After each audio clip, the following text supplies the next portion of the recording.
औज़ुबिल्लाहिमिनश्शैतानिर्रजीम बिस्मिल्लाहिर्रहमानिर्रहीम। प्यारे बच्चों, अस्सलामु अलैकुम। आज हम चैप्टर नंबर 15 इलेक्ट्रोमैग्नेटिक इंडक्शन वाला चैप्टर जो है ना हम लोग स्टार्ट करने हैं। और इसके न्यूमेरिकल बहुत आसान है। इसके अंदर सिर्फ 3 फार्मूले लगते हैं प्यारे बच्चों। एक ट्रांसफार्मर इक्वेशन, एक आइडियल ट्रांसफार्मर की पावर वाली मसालात, और तीसरे नंबर पर पावर। बहुत ही आसान है। जब आप फार्मूले याद कर लेते हैं, अच्छी तरह से लिख लेते हैं, तो फिर इनको सॉल्व करना मसला है। सबसे पहला फार्मूला ट्रांसफार्मर की इक्वेशन है NS/NP divided by VP।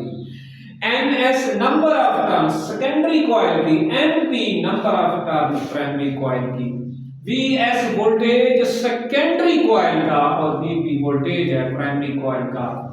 Ideal transformer के अंदर देखें तो इनपुट पावर बराबर होती है आउटपुट पावर के। इनपुट पावर VP/IP, इससे मुराद प्राइमरी कॉइल का वोल्टेज और प्राइमरी कॉइल का करंट, और इससे मुराद सेकेंडरी कॉइल का वोल्टेज और सेकेंडरी कॉइल का करंट। यानी इनपुट पावर बराबर होगी। किसी भी किस्म का एनर्जी का लॉस, पावर का लॉस और हीट का लॉस नहीं होगा। आइडियल ट्रांसफार्मर के लिए उसमें इनपुट पावर बराबर होगी आउटपुट पावर के। एक न्यूमेरिकल आखिरी पावर के फार्मूले P = VI से सॉल्व होता है। इसके अंदर एक इंतहाई अहम चीज को डिस्कस करना है। स्टेप अप ट्रांसफार्मर वो होता है जिसमें number of turn secondary coil की ज्यादा होगी किससे, number of turn primary coil. इसी तरह से सेकेंडरी कॉइल का वोल्टेज भी ग्रेटर होगा किससे, प्राइमरी कॉइल के वोल्टेज से।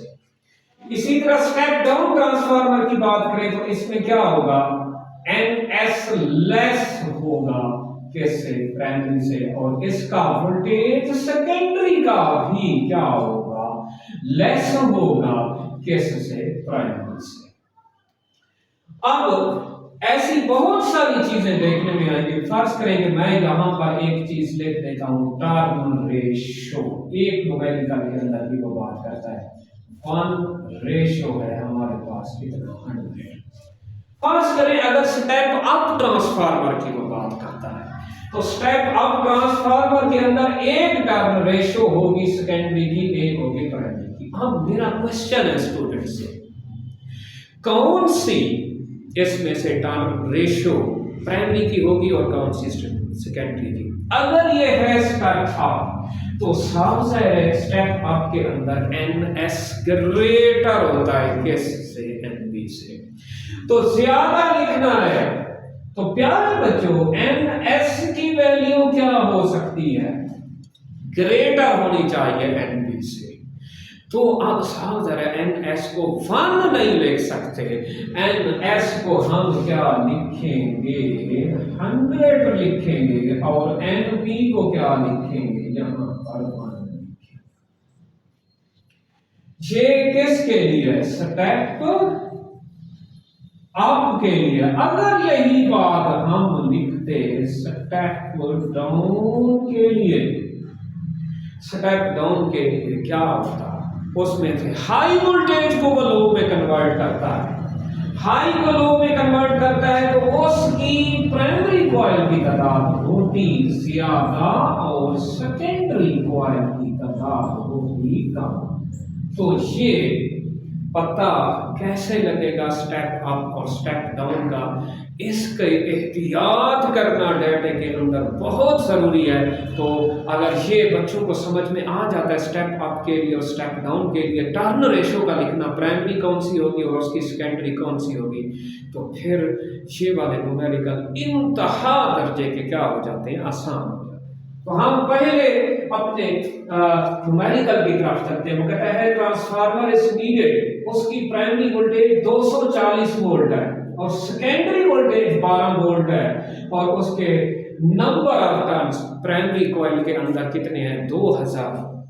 Number of turn in secondary coil के अंदर क्या करें, मालूम करें। तो प्यारे बच्चों हम इसका क्या निकालते हैं, सॉल्यूशन।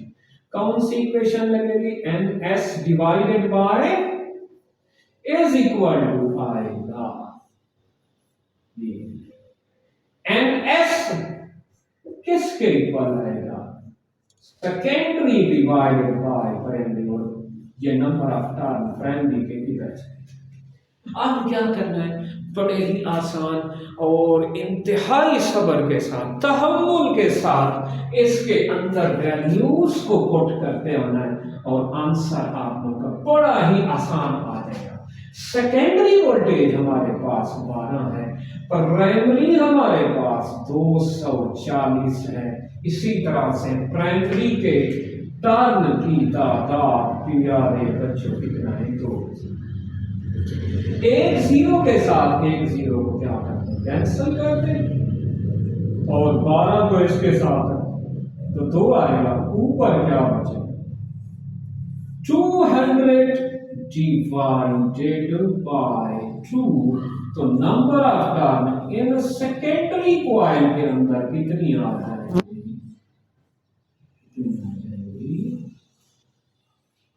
सिर्फ 100 आ जाएगी। Number of turn secondary coil के अंदर सिर्फ और सिर्फ 100 आ जाएगी। अब इसकी यूनिट क्या होगी? Number of turn in the secondary coil, क्योंकि ये गिनती है, ये काउंटिंग है, ये नंबर्स हैं प्यारे बच्चों। नंबर्स की कोई यूनिट नहीं होती।